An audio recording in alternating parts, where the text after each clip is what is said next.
इखलाकियात उसूलों की धज्जियां उड़ा दी, सामने नहीं रखा उसूलों को, इखलाकियात को, सिर्फ डॉलर देखे, पैसा देखा। सऊदी अरेबिया लगभग 30 बिलियन डॉलर 30 बिलियन डॉलर जो है ना वो खर्च करने वाला है। कहां पे? आईपीएल में। ये इतना बड़ा स्पोर्ट्स में इन्वेस्टमेंट भारत में नहीं आया, और अगर ये हो जाता है तो ये सबसे बड़ा इन्वेस्टमेंट स्पोर्ट्स में होगा। सच कहते हैं कि बाप बड़ा ना भैया, सबसे बड़ा रुपया। भारत का बोर्ड तकरीबन एक साल में 500 मिलियन डॉलर कमाता है। आप क्या चाहते हैं, अफगानिस्तान जीते या पाकिस्तान? अफगानिस्तान या फिर अफगानिस्तान जा। तो इंडिया से क्यों आ गए? तुम्हारा मुल्क भी इंडिया है, तो इंडिया से क्यों आ गया? तो इंडिया भी जाओ। जो आईपीएल की फ्रेंचाइजेज हैं, उन्होंने कुछ सम फ्रेंचाइजेज जिन्होंने एक अच्छा hefty amount of almost 5 million pounds India global league में जा चुका है। तो ये भी वजह, और उन्होंने हमें जानबूझ के अलहदा करने की, आइसोलेट करने की हर लम्हे कोशिश की है। वैसे भी अगर भारत को नाराज कर दिया जाता तो सोचे ना, फिर इन गैर मुल्की खिलाड़ियों का रोजगार छीन जाना था। अच्छी बात यह है कि भाई सऊदी अरब में अगर आईपीएल हुआ, सऊदी अरब पैसे लगाएगी, भाई स्टेडियम बनेगा। इस वक्त असल में बीसीसीआई जो भारत का क्रिकेट बोर्ड है वो अनोखा लाडला है, और उसके सामने सिर्फ पाकिस्तान का क्रिकेट बोर्ड नहीं, और रीजनल एशियन अदारा और बैनुल अक़वामी अदारा दोनों बेबस हैं। नमस्कार दोस्तों, हमारी चैनल में आपका स्वागत है। आज की इस वीडियो में दोस्तों बात हो रही है आईपीएल यानी कि इंडियन प्रीमियर लीग के बारे में। दोस्तों अगर हम पैसों के हिसाब से बात करें तो क्रिकेट की दुनिया में तो आईपीएल से बड़ा कुछ है ही नहीं। और दोस्तों अगर हम दुनिया के सारे स्पोर्ट्स की बात करें तो उसमें भी आईपीएल का नाम काफ़ी ऊपर आता है। और ऊपर से दोस्तों अभी तो रिसेंटली एक और खबर सुनने को मिल रही है कि सऊदी ने भी आईपीएल में इंटरेस्ट लिया है। अगर दोस्तों ये खबर सच है और अगर डील फाइनलाइज हो जाती है तो हो सकता है कि आईपीएल की वैल्यू अभी जो है उससे भी डबल या ट्रिपल हो जाए, या फिर ये भी हो सकता है कि आईपीएल दुनिया की सबसे बड़ी ब्रांड बन जाए। अब ये खबर सुन के दोस्तों पाकिस्तान मीडिया को बहुत ही ज़्यादा मिर्ची लगी है, क्योंकि दोस्तों सऊदी एक मुस्लिम देश है और हम सबको पता है कि पाकिस्तान भी पीएसएल नाम की एक फटीचर लीग चलाता है। तो पाकिस्तान मीडिया को इसी बात का रोना आ रहा है कि अगर सऊदी को कुछ खरीदना ही था लीग जैसा, तो हमारी पीएसएल में इंटरेस्ट क्यों नहीं लिया। फिलहाल दोस्तों इसी मुद्दे को लेकर पाकिस्तान मीडिया में और क्या चर्चा हो रही है वो जानने के लिए शुरू करते हैं इस वीडियो का अगला भाग। प्रिंस मोहम्मद बिन सलमान वली अहद हैं, सऊदी अरेबिया के प्राइम मिनिस्टर हैं और स्पोर्ट्स के निहायती शौकीन। आपको पता है रोनाल्डो दुनिया भर के लोग ये सऊदी अरब पहुंच रखे हैं। सऊदी अरब के जो क्रिकेट के क्लब्स हैं वो बड़े मशहूर हैं, और सऊदी अरब को प्रिंस मोहम्मद बिन सलमान एक मॉडर्न कंट्री बनाना चाहते हैं। आज तक दोस्तों जब लोग सऊदी अरब के बारे में सोचते तो यही था कि अच्छा शरिया कानून लागू है, जो चोरी करेगा हाथ काट देंगे, झूठ बोलेगा जीभ काट देंगे, गलत देखेगा आंखें फोड़ देंगे। अच्छा, और यहाँ पे ज़्यादातर सऊदी अरब जाना जाता था तेल के लिए, और इसलिए जाना जाता था क्योंकि वहाँ पे मक्का और मदीना है। अब तेल हो रहा है ख़त्म दोस्तों, तेल हो रहा है ख़त्म। तो अब ये प्रिंस मोहम्मद बिन सलमान को भली भांति इस बात से ये परिचित हैं। उनको पता है he is an intelligent guy, he is a visionary, he is a smart guy. उनको पता है सऊदी अरब को अगर मैं मुझे फ्यूचर में ले जाना है ना तो मुझे कुछ और करना पड़ेगा। मैं तेल पे डिपेंड नहीं रह सकता, क्योंकि 25-30 साल की और कहानी है तेल की, उसके बाद तेल का तेल निकल जाएगा। उन्होंने भारत के परिप्रेक्ष्य में इस कॉन्टेक्स्ट में क्या बोला है? कुछ समय पहले सऊदी अरब के लोग प्रिंस मोहम्मद बिन सलमान के डायरेक्शन पे उन लोगों ने गवर्नमेंट ऑफ इंडिया से संपर्क करा और बोला साहब जो आपका आईपीएल है ना, आईपीएल को एक होल्डिंग कंपनी में डालो, इसकी वैल्यूएशन हमें समझ में आती है करीब 30 अरब डॉलर की। आईपीएल की जो वैल्यूएशन है वो हमें समझ में आती है 30 अरब डॉलर की। आप इसको एक होल्डिंग कंपनी में डालो और उस होल्डिंग कंपनी में 5 अरब डॉलर दे के उतना परसेंटेज हम आईपीएल का खरीदना चाहते हैं। जो भी उसका परसेंटेज बनेगा वो हम खरीदना चाहते हैं। तो दोस्तों आईपीएल जो है दुनिया की सबसे बड़ी क्रिकेट लीग है, इसमें कोई शक नहीं है।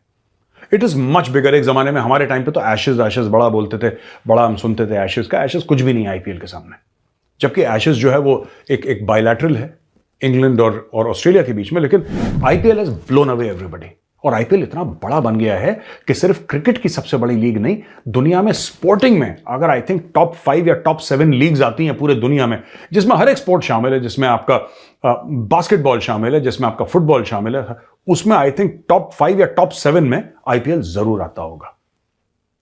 प्रिंस मोहम्मद बिन सलमान कहते हैं 5 अरब का मैं भी स्टेक लूंगा, और ये कहते हैं कि मैं मानता हूं कि करीब 30 अरब का मामला है आईपीएल का, उसमें से 5 अरब का पार्टनरशिप मेरी। तो ये इतना बड़ा स्पोर्ट्स में इन्वेस्टमेंट भारत में नहीं आया, और अगर ये हो जाता है तो ये सबसे बड़ा इन्वेस्टमेंट स्पोर्ट्स में होगा। तो अफगानी हो? अल्हम्दुलिल्लाह। अफगानी? इन्होंने बोला था अफगानिस्तान के साथ मैच फिक्स है, बताइए इनको जरा। वो जीत आ जाते हैं, अफगानिस्तान भी सिर्फ जीत आ जाते भाई अफगानिस्तान भी मुल्क है यार अपना, हम तो हैं। क्यों नहीं आते? देख रहा अफगानी है यार, क्या बात कर रहा है तू यार। देख रहेगा सिर्फ जीतेगा अफगानिस्तान। जीते। सिर्फ हमारी दुश्मनी है इसराइल से, चीर के रख देंगे का। जे भारत जीत गया फिर तुसी की करोगे? तो कोई बात नहीं, फिर क्या है। क्या बात है। जीता गया पाकिस्तान से, इंशाल्लाह दोबारा भी हम जीत आ जाते। आप क्या चाहते हैं, अफगानिस्तान जीते या पाकिस्तान? अफगानिस्तान, मैं खुद अफगानिस्तान भी मेरा मुल्क है, वो मेरा इलाका। क्या कमाने आया फिर अफगानिस्तान जा? तू इंडिया से क्यों आ गया? तुम्हारा मुल्क भी इंडिया है, तू इंडिया से क्यों आ गया? आ गया तू इंडिया भी जाओ, जाओ, मैं अल्लाह से मांग लेगा, तू भगवान से मांग लो, जाओ भगवान से मान लो। क्यों तुम्हारा बाप भी अफगानिस्तान का भी है, भगवान से उमर लगा देगा, भगवान से मांगवाएगा। आपने उन्हें क्यों बोला कि इंडिया जाओ? भाई ये खुद ही अफगानिस्तान के, सारा पठान भी अफगानिस्तान भी है, हम भी अफगानिस्तान का ही है, पठान भी अफगानिस्तान का है। अल्हम्दुलिल्लाह हम भी आप में क्यों? पाकिस्तान वर्सेस इंडिया जब होता है तो किसको सपोर्ट करते हैं? मैं सपोर्ट कर लेगा सिर्फ अफगानिस्तान का है। जेंटलमैन गेम क्रिकेट कहलाता था, खेल खेल है और खेल को खेल के अंदाज में लेना चाहिए, स्पोर्ट्समैन स्पिरिट पे। शहजाद साहब ने बहुत सी चीजें रख दी और फिर ये कहकर के इंडिया एक और ही लीग खेल रहा है, वो ग्लोबल लीग का हिस्सा बन गया है। तो इसका मतलब ये है कि अगर वो वहां पर अपनी मोनोपोली रख रहा है क्रिकेट के अंदर, तो वो उसको खेल को खेल नहीं रहने देगा। वो खेल को में सियासत कर रहा है और सियासत की बुनियाद पर पाकिस्तान को आउट करने की कोशिश कर रहा है क्रिकेट ग्राउंड से। जेंटलमैन होना एक ऐसी चीज़ है जिस पर किसी को मजबूर नहीं किया जा सकता। ये चॉइस है कि कोई जेंटलमैन बने या ना बने। जैसे आपने कहा, इस वक्त असल में बीसीसीआई जो भारत का क्रिकेट बोर्ड है वो अनोखा लाडला है, और उसके सामने सिर्फ पाकिस्तान का क्रिकेट बोर्ड नहीं, तमाम क्रिकेट बोर्ड और रीजनल एशियन अदारा और बैनुल अक़वामी अदारा दोनों बेबस हैं, दोनों कुछ नहीं कर सकते। उसको एक वीटो की ताकत हासिल हो गई है और उसकी 3 सादा वजूहात हैं। पहली बात है माशी, इस बोर्ड की माशी ताकत। भारत का बोर्ड तकरीबन एक साल में $500 मिलियन कमाता है। इसके बाद की जो 5 बोर्ड्स हैं उन सब की आप कमाई इकट्ठी भी कर लें तो भारत की कमाई के बराबर नहीं बनती।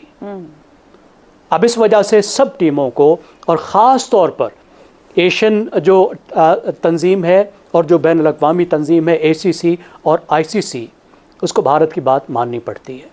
और उसकी एक वजह है कि भारत का इतना बड़ा होना। वहाँ पे क्रिकेट देखने वाले 1 अरब से ज़्यादा हैं, 1.25 अरब है। उसकी वजह से देखने वालों से जो आमदनी होती है और फिर ख़ास तौर पर मीडिया के ज़रिए से जो आमदनी होती है, वो इतनी बड़ी आमदनी है कि उसको मिस करना कोई अफोर्ड नहीं कर सकता। दूसरी बात, भारत की सियासी ताकत, भारत का इन्फ्लुएंस जिसका चौधरी साहब ने जिक्र किया।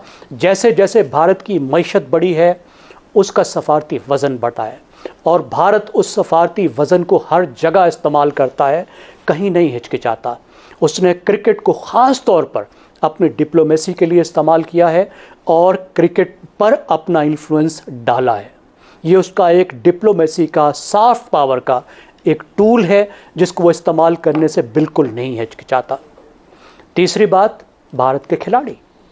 भारत के पास दुनिया के बेहतरीन खिलाड़ी मौजूद हैं, एक बहुत अच्छी टीम है, और कोई ये अफोर्ड नहीं कर सकता कि भारत वॉकआउट कर जाए, भारत ना आए, किसी टूर्नामेंट में भारत के खिलाड़ी ना आए। अब ये इतने बड़े फैक्टर्स हैं कि जिसकी वजह से भारत को, भारत की क्रिकेट की तंजीम को वो वीटो पार हासिल हो गया है, और वो ताकत आ गई है कि वो धमकी देकर अपनी बात मनवा लेता है।